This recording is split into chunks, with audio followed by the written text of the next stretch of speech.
Velkommen til en billedfortælling i 3 dele om Danmarks hovedstad, København. København ligger på Sjælland, helt ud til Øresund.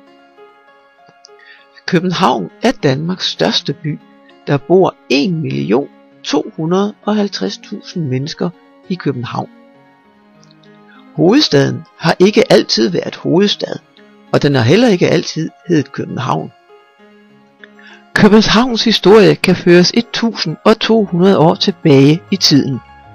Dengang lå der et lille fiskerleje, hvor byens centrum nu er, og dengang hed byen bare Havn. Fra 1300-tallet blev byen Danmarks rigeste og mest betydningsfulde by, og det er den stadigvæk. Byen hed dengang Købmandshafen. Oversat til moderne dansk betyder det købmændenes havn, og fortæller om den betydning købmændene havde for byen på dette tidspunkt. Mange rejsende, både fra Danmark og udlandet, ankommer til København med fly. Flyene lander i Kastrup Lufthavn, som ligger på Amager. Kastrup Lufthavn er Nordens største lufthavn. I 2013 var der 245.000 fly, der lettede fra eller landede i lufthavnen. Det betyder, at et fly lettede eller landede hvert andet minut hver dag hele året rundt. Kastrup Lufthavn blev bygget i 1923, så den kan snart fejre 100 års fødselsdag. I 2013 rejste 24 millioner passagerer gennem Kastrup Lufthavn. Kastrup Lufthavn er også Danmarks største arbejdsplads med 22.000 ansatte. Hvis man ikke kan lide at flyve, kan man også tage toget til København. Turen fra Odense til København kan gøres på cirka 1 time. Efter en behagelig rejse gennem det danske landskab, ankommer man til Københavns Hovedbanegård. Københavns Hovedbanegård er den største banegård i Danmark. Den første togstation i København blev anlagt for ca. 170 år siden i 1847. H.C. Andersen var meget begejstret for den første jernbane, og han skrev, at togkørsel var som at flyve. Den nuværende banegård blev indviet i 1911, altså for ca. 100 år siden. Men hovedbanegården er udvidet mange gange siden for at give plads til de mange togrejsende. Man kan selvfølgelig også vælge at køre i bil eller tage bussen til København. Der er ca. 170 km fra Odense til København, og hvis trafikken glider jævnt på motorvejen, kan man nå København på et par timer. I gamle dage skulle man sejle med en færge over Storebælt for at komme til København fra Jylland eller Fyn. På færgen var der plads til både biler og tog. Men for knap 20 år siden, i 1998, åbnede Storebæltsbroen, og så behøvede man ikke længere at sejle over Storebælt for at komme til København.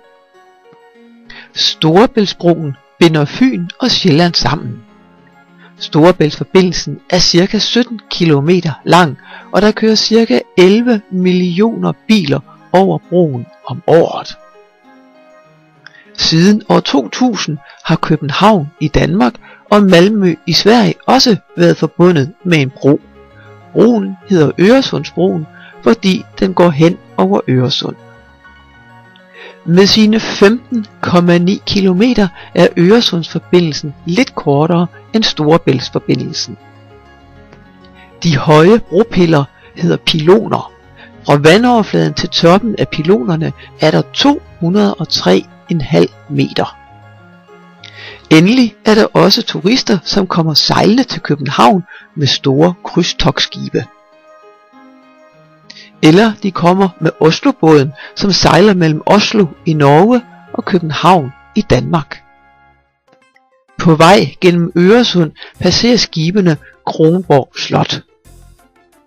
Kronborgs historie kan føres tilbage til fæstningen Krogen, som blev bygget for 600 år siden. Kronborg Slot er så værdifuldt, at det er blevet medtaget på UNESCO's liste over verdens kulturarv. Det betyder, at man skal passe ekstra godt på slottet. I kasematterne under Kronborg Slot sidder Holger Danske. Han sover, men det siges, at han vil vågne til kamp og forsvare Danmark, hvis en fjende kommer for at erobre landet. Kronborg er en gammel forsvarsfæstning med kanoner. Kanonerne bruges stadigvæk, ikke til at skyde skibe i sænk, men som hilsen, når kongeskibet sejler forbi på sommertogt, eller hvis der sker noget særligt i kongehuset. Når skibene kommer ind til Langelinie, sidder den lille havfrue og venter. Den skal illustrere H.C. Andersens eventyr om den lille havfrue. Her har hun siddet og kigget ud over Øresund siden den 23. august 1913, altså i mere end 100 år. Desværre har den lille havfrue været udsat for hærværk nogle gange. I 1964 mistede hun hovedet, og igen i 1998. Hun har også fået sin ene arm savet af, og i 2003 var der nogen, som væltede hende ned fra sin sten. Hvad må bliver det næste, den gamle dame skal udsættes for? Og så er de store skibe endelig kommet til København og ligger til kaj ved Langelinie i nogle timer. Så kan turisterne komme rundt og shoppe på Strøget og se på byens mange seværdigheder. Danmark er et monarki, det vil sige, at vi har en konge eller en dronning. Dronning Margrethe skal skrive under på alle de love, som Folketinget beslutter, ellers gælder de ikke. Dronningen og prins Henrik bor på Amalienborg Slot i København. Ja, det gør kronprins Frederik og kronprinsesse Mary og deres børn nu også.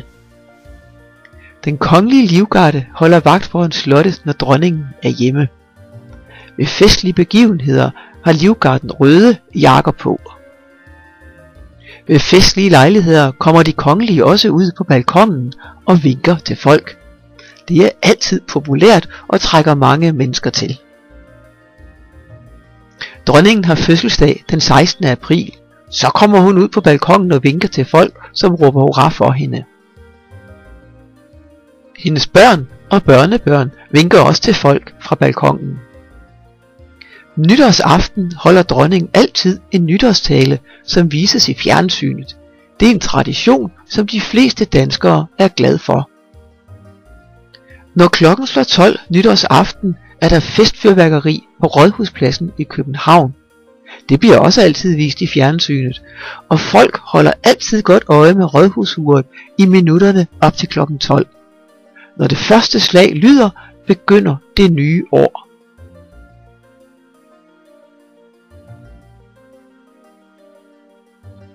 Københavns Rådhus er en flot gammel bygning. Det tog 13 år at bygge rådhuset. Det blev indviet i 1905. På rådhuset kan man få rådhuspandekager, som er noget helt særligt. Foran rådhuset ligger Rådhuspladsen. I dag er pladsen et af de mest befærdede steder i hovedstaden. Tagene på husene omkring Rådhuspladsen rummer Københavns, ja hele Danmarks største samling af neonlysreklamer. For ca. 850 år siden forærede kongen byen Havn til biskop Absalon. Absalon byggede en borg, og sidenhen er der bygget nye borge, hvor den gamle borg lå. For knap 300 år siden, i 1730, besluttede kongen, som hed Christian den 6., at bygge endnu en borg. Den kom til at hedde Christiansborg, men resterne af Absalons gamle borg kan stadig ses i kældrene under Christiansborg Slot. Her ser du Christiansborg Slot, som det ser ud i dag.